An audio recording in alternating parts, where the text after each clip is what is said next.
The last decade has expanded our minds, pushed the world closer, and has faded the idea of borders. We are connected more to the world through notifications and less to our world through conversations. Folk songs sung around candlelight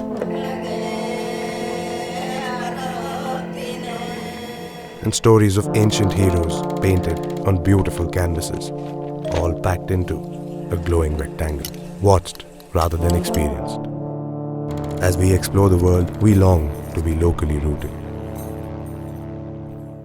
Wearing jackets made of hand-woven fabric, dancing to sitar strings tuned into MIDI kits, sporting tattoos in Sanskrit, we long for the smell of wood, the touch of metal, and the warmth of wool. We all recognize a point in time in our lives when there was a great need or a pressure to feel a sense of cohesiveness of the global identity. And once we kind of explored those frontiers, we felt like it's fine to go back to the Indian story, the Indian narrative. And this very often translates to the thought of hyperlocal. What we find inspiring about this change is that the sharing and the celebrating of the indigenous narrative in a manner that it kind of seamlessly moves into the contemporary social fabric.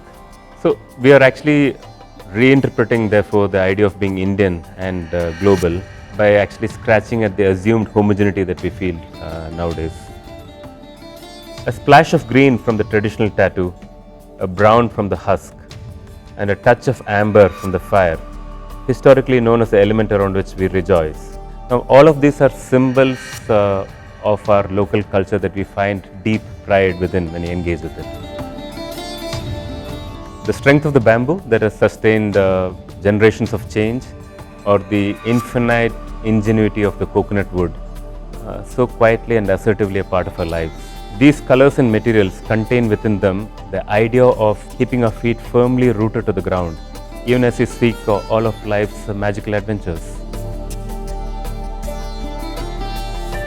Materials that we find around us in our culture, like kala cotton, red oxide, and coconut wood, these all kind of shape our unique history, and they are actually great expressions of our uniqueness and pride in local culture. Rooted in tradition, yet contemporary, that is what draws us back to where we belong, and that is the idea of local pride.